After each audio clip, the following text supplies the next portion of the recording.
Hi, here we are, part two of our lecture for Module 6, Unit 7.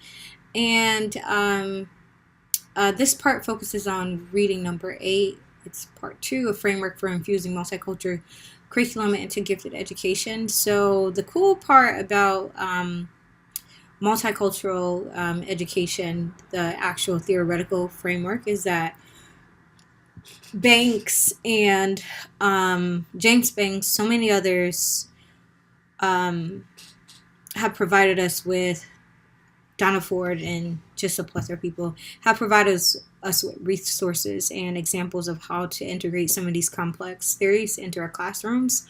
Although I still think that trying them out is still something that we don't see a lot of today.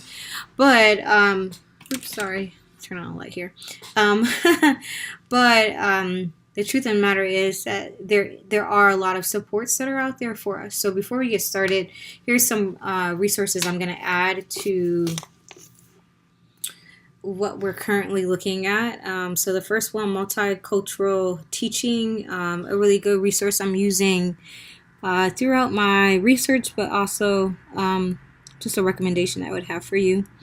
It provides you with options and resources and methods of how to um, integrate not just multicultural as far as with ethnicity and culture, but also in regards to gender roles and stereotypes, and just a plethora of stuff. So it's a good one to have, and I'll add it to the PowerPoint that I actually upload for a resource. And then the other one, for those of you who teach elementary school, we have this one here. Just bring it into focus.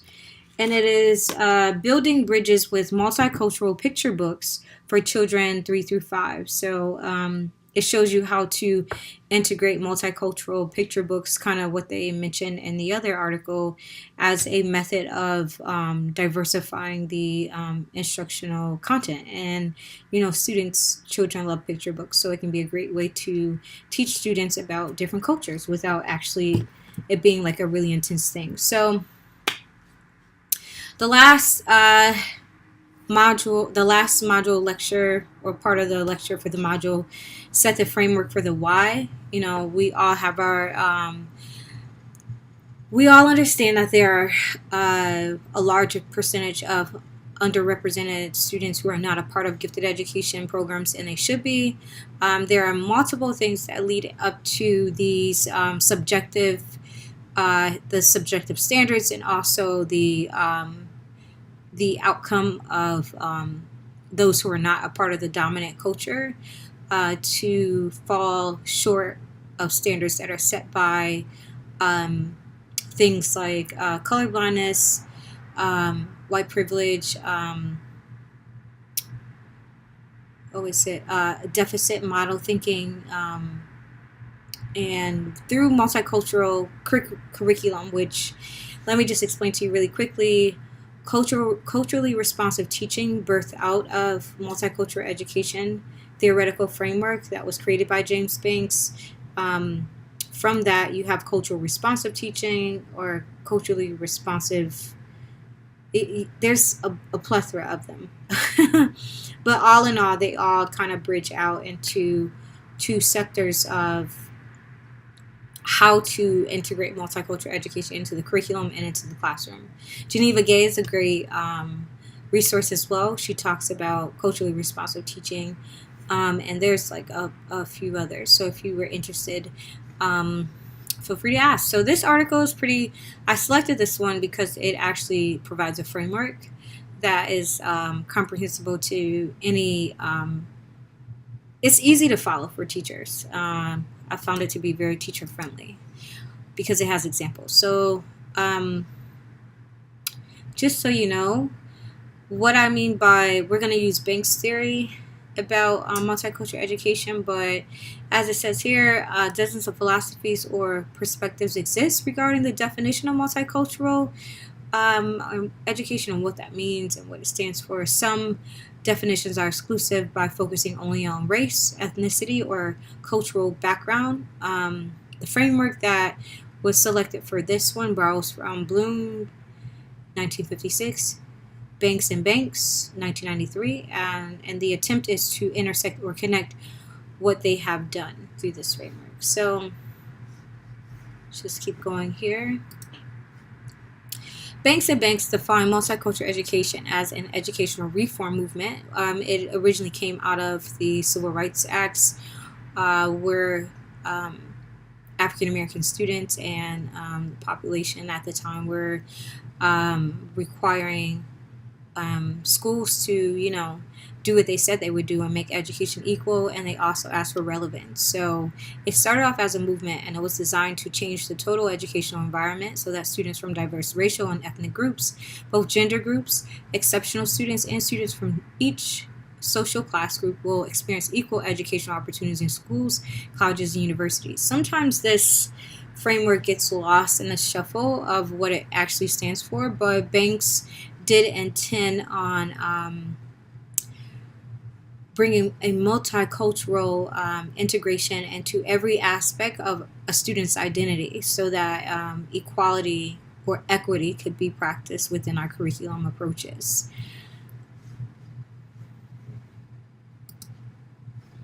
So within this article, they present to us some levels of the framework, and I thought this was pretty cool the way that they kind of put it together this way.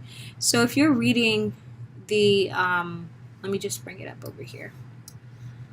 Let's move it over here. So if you're reading the actual, we'll put it to the side of here. If you're reading the actual framework, the way you should be reading it, just zoom in a little bit.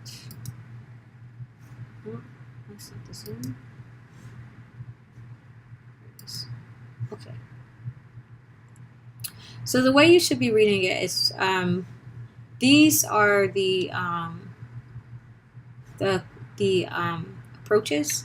So the ways in which to approach.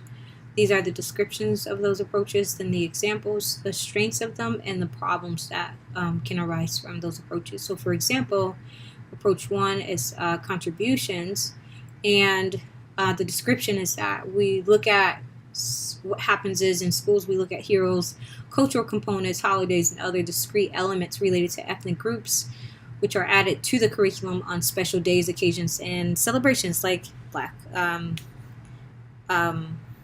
History Month. We have sometimes people celebrate Mexican American history, Cinco de Mayo, you name it. So there are some strengths to this. It provides a quick and easy way to put ethnic content into curriculum. However, little attention is devoted to the cultures in which the artifacts are embedded. This results in a superficial understanding of the ethnic cultures. And this is kind of how I started off with integrating multicultural education. I'll be honest. I tried to celebrate all the cultures throughout the year, but I focused on, just integrating a small piece of it or a person or a representative into that month or that time period, just to make sure I was covering all the months, because I really didn't understand, how to transform, or as we get to the bottom of the chart, how to create social action that was created through a multicultural lens. So the next approach would be additive. So it consists of additions. I'm just going to move us along here. I want to keep that up as I'll bring the chart up so then we can kind of see the bigger picture of it. So the additive one consists of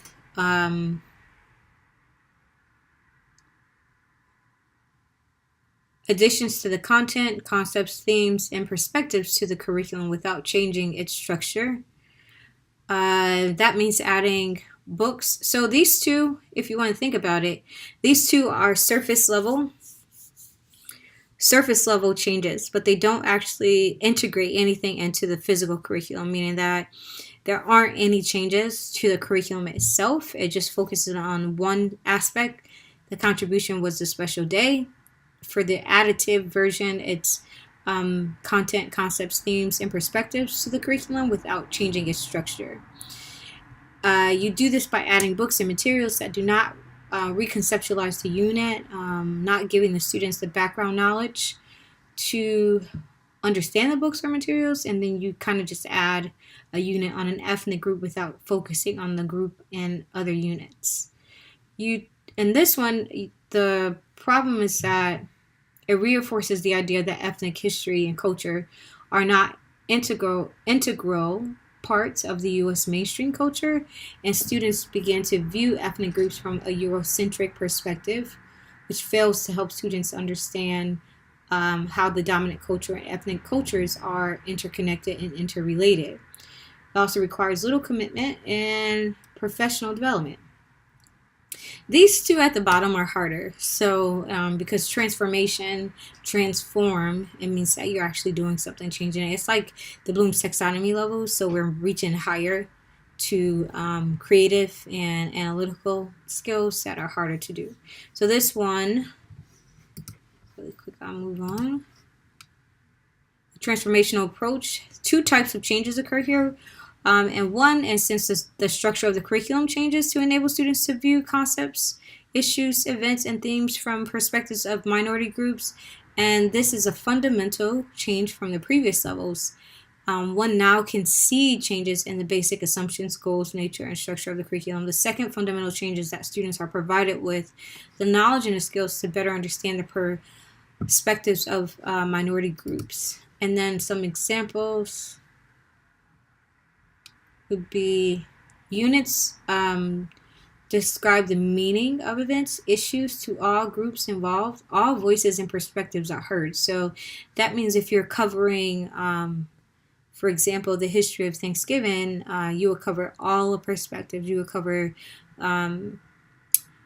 the indigenous folks' voice. You would cover the American voice and any other voices that were pertinent to that time period. You would add those in. And then it says the teachers target student understanding, respect, and empathy. Students explore values, theirs and others. So they start to kind of evolve their mind from their personal Eurocentric viewpoint to comparative analysis of who they are and the other culture's perspective of the event or the circumstance or the unit.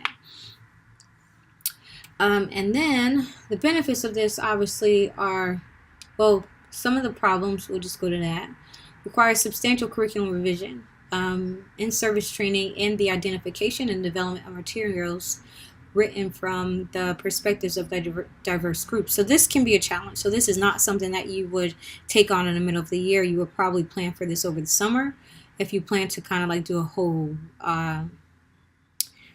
revamping of your curriculum. So you'd have to like dissect it, add components to it, purposefully integrate multiple viewpoints and perspectives and skill sets that allow students to analyze and compare what they read and how they would produce an outcome using this information.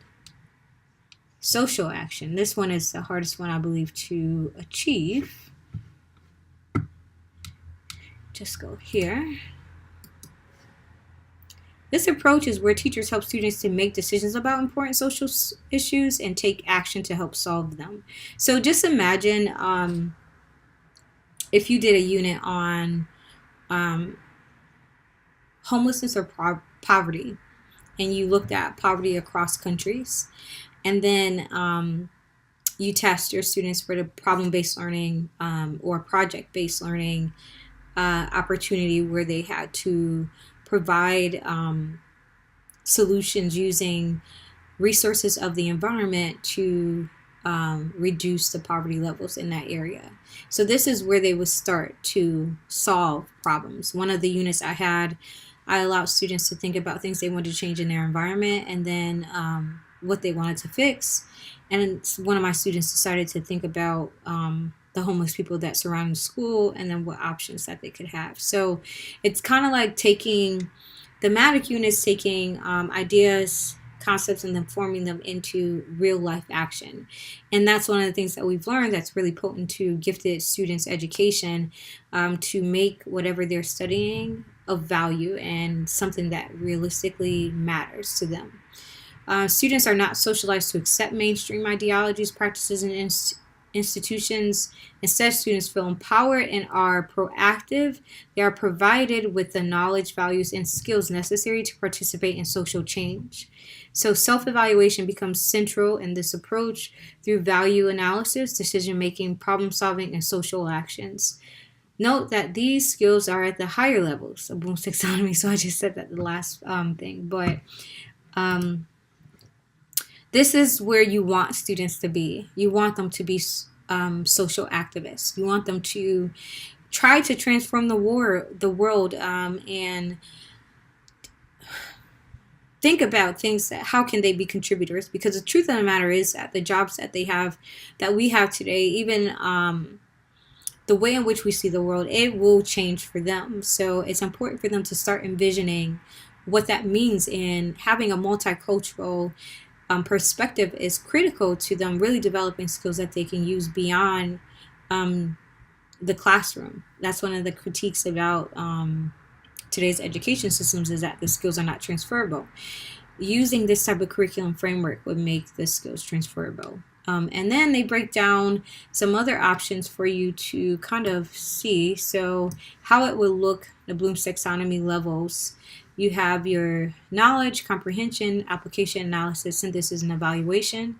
And this is what students would be able to do. Students are taught to and can evaluate facts and information. So this is cool because you could actually use this for your planning, and how and why. A lot of times people say, well, how does this translate into the curriculum? Well, here it is. For example, every single exam I've ever seen, they always want the students to critique what they read. So if you're having students assess different perspectives on a historical event and really start to imagine what changes they could make or how it would transform today, look at this. Critique the work of a famous American Indian artist. Write a paper explaining why you think it is important. So they're gaining the perspective that you would desire them to have, but they're approaching it from a multicultural perspective. Here you have some questions that you could probably create or reshape them. So here's, who was Peter Pan? What comments did the students make to Grace when she asked to play Peter Pan? What does stereotype mean? So this is like at the more of an elementary level. And then it goes further into examples. I like this because it changes the knowledge control. So why did Yang's family move to the U.S. versus where is China? What is Yang's race or ethnicity? What groups make up the Asian American population? This matters because it's educating students about the diverse populations that occupy places that they don't really understand. Sometimes we take for granted how knowledge is a really good resource of teaching about different places that students have never been. So this would be a great opportunity if you had a unit where a student's discovering reading a book about Asian Pacific family, or a family located in Asia, the Asian Pacific region, that they would be able to explore, like, what does it mean? What does it mean to live in China? What is the Asian American population about? Like, expanding beyond giving them information. If you look at the other version, it says, why did Yang's family move to the U.S.? What does the immigrant mean? How many children were in Yang's family? What instrument did Yang's parents want him to play? What did Yang enjoy doing? Looking to the population gives more purposeful questioning. It also makes students start to kind of understand the culture, the dynamics that define the location of the student. So just something to think about. In summary, really quickly, and this was a very short article, but you can use all those 4 charts to implement a different way of teaching using the multicultural education perspective for gifted students. So the framework presented in this article does not solve or resolve the numerous challenges inherent in attempting new undertakings. However, it does provide a model for teachers and other educators to integrate central concepts and principles from both gifted education and general education. The nation is diverse, and so must be students' educational experiences if they are to thrive as leaders in the next century. So, all in all, what you should take away from this unit, from these series of 3 lectures, is that yes, gifted education programs are underrepresented. Why? Because there are subjective standards and viewpoints that that ensure that there are barriers for certain populations, underrepresented populations, to get past. Yes, you can change how that happens through being a talent spotter, and also when you do integrate diverse groups of students within gifted education programs, you can expose them to a variety of texts and global awareness of the world and how different cultures operate by integrating frameworks from multicultural education and cultural responsive teaching. So please feel free to send any questions if you have any. And I hope that the independent practice that you have an opportunity to do with the final, you contemplate how to integrate some of the practices that they mention here into your activities, as well as into your actual practice. Thank you for joining me for this series of lectures. I cut down a few things for this module really quickly just so you would have an opportunity to finish everything that needed to get done. So you only have the 2 readings, and then you have the number 1 and your independent study, your independent practice activities, sorry. And then you have a quiz and a class discussion, and that's it. So please let me know if you have any questions, and all of you are doing a fantastic job keeping up the work. Have a great start to your week.